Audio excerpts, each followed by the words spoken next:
فتح مکہ دنیا کی تاریخ کے سب سے بڑے ایونٹس میں سے ایک ہے۔ مکہ کو فتح کرنے کے 2 سال پہلے مسلمانوں اور کافروں کے درمیان ایک ایگریمنٹ صلح حدیبیہ ہوئی، جس کا ایک پوائنٹ یہ تھا کہ 10 سال تک مسلمانوں اور مکہ والوں کے درمیان کوئی لڑائی نہیں ہوئی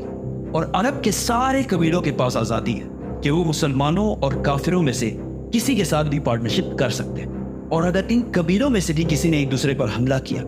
تو صلح حدیبیہ ختم ہو جائے گی۔ بنو بکر اور بنو خزاع ایک دوسرے کے بہت پرانے دشمن قبیلے تھے۔ بنو بکر پاورفل اور انفلوئنشل قبیلہ تھا، تو انہوں نے سوچا کہ اب ان کمزور مسلمانوں سے کیا پارٹنرشپ کریں، تو انہوں نے اس ٹائم زیادہ پاورفل اور رچ قبیلے قریش کے ساتھ پارٹنرشپ کی۔ بنو خزاع کے پاس اور کوئی آپشن نہیں تھا، تو انہوں نے مسلمانوں کے ساتھ پارٹنرشپ کی۔ یہ حالات صلح حدیبیہ کے ٹائم پر تھے، لیکن اس سے کچھ ہی عرصے بعد مسلمانوں نے عرب کے سب سے رچ قلعوں میں سے ایک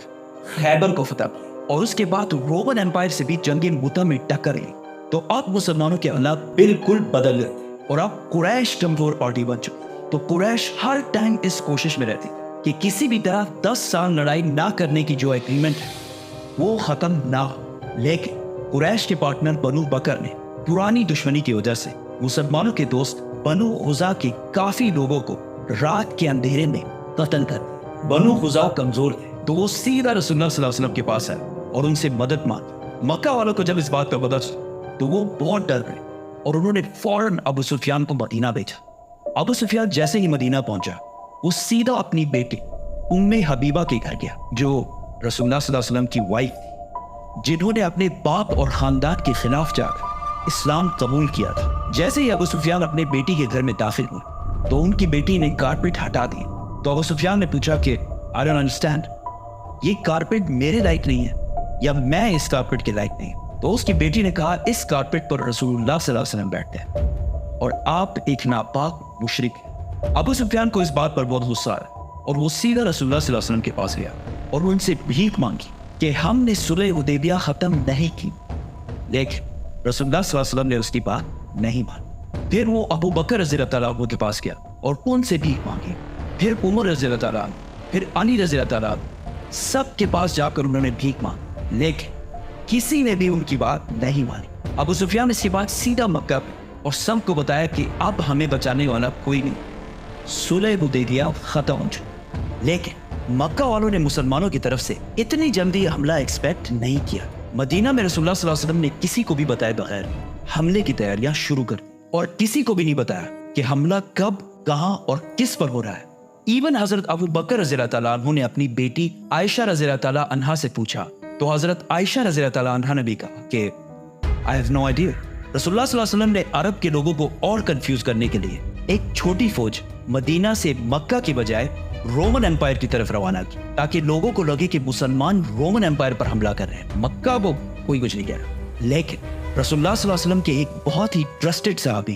حاتب نے مکہ والوں کو ایک لیٹر لکھا کہ مدینہ میں حملے کی بہت زور و شور سے تیاری ہو رہی اور ہو سکتا ہے مسلمان مکہ پر حملہ کریں، اور یہ خط اس نے ایک عورت کو دیا کہ وہ مکہ تک پہنچائے،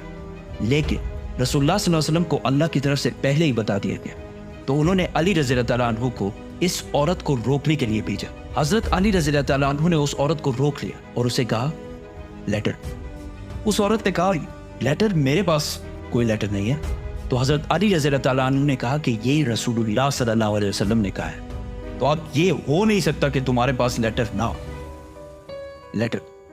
حضرت عمر رضی اللہ تعالیٰ عنہ نے کہا کہ میں اس کا سر کاٹ کے ادھر پھینک دیتا، لیکن اس صحابی نے کہا کہ میں نے صرف اپنے بچوں کو بچانے کے لیے ایسا کیا جو مکہ میں رہتے، تو رسول اللہ صلی اللہ علیہ وسلم نے اس صحابی کو معاف کر دیا۔ 5 ہجری میں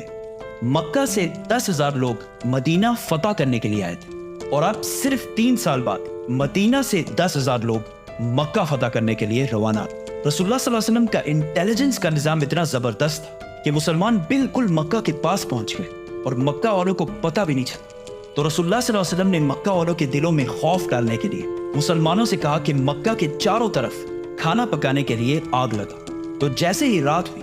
مکہ والوں نے دیکھا کہ مکہ کے چاروں طرف آگ لگی ہوئی ہے، جس سے ان کے سارے حوصلے ٹوٹ گئے، اور آخر مکہ کے سردار ابو سفیان نے بھی ہار مان لی، اور وہ اسی رات رسول اللہ صلی اللہ علیہ وسلم کے پاس گئے۔ تو رسول اللہ صلی اللہ علیہ وسلم نے ابو سفیان سے کہا کہ کیا اب بھی وقت نہیں آیا کہ تم جان لو کہ میں اللہ کا رسول.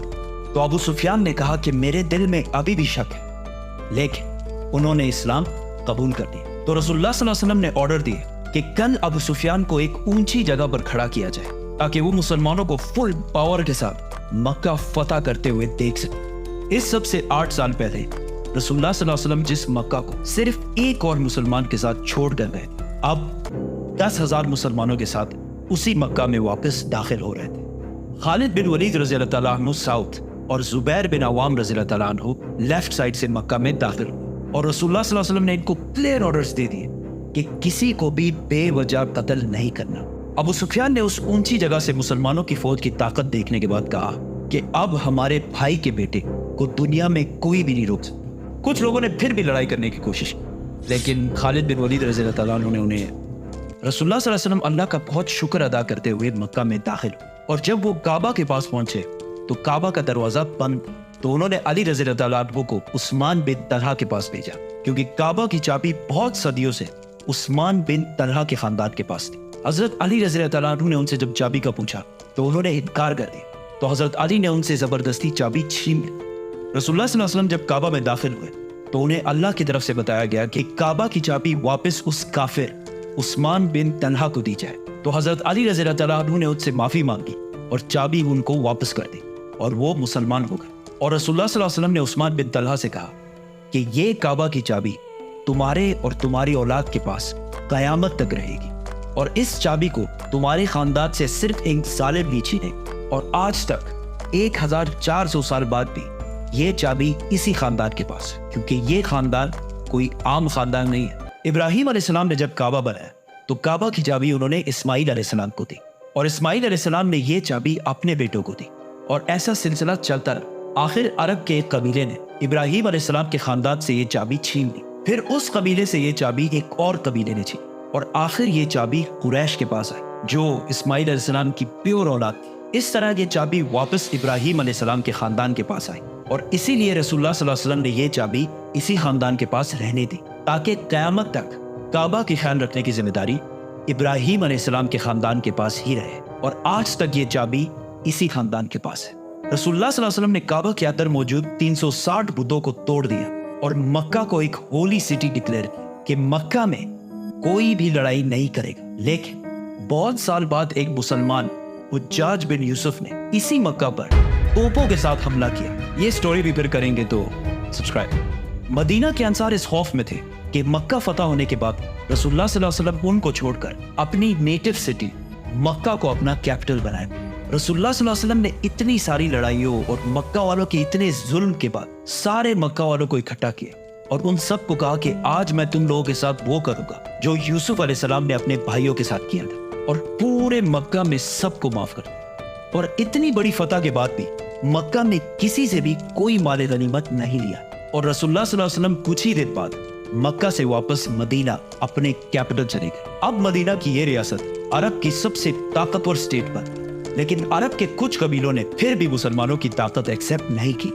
تو رسول اللہ صلی اللہ علیہ وسلم اس بار 12,000 لوگ لے کر حنین کی طرف روانہ ہوئے. اس فوج میں بہت سارے نئے مسلمان بھی تھے اور وہ بہت ریلیکس تھے کہ ہم آرام سے جنگ جیت جائیں, لیکن یہ جنگ مسلمانوں کے لیے سب سے خطرناک جنگوں میں سے ایک ہے.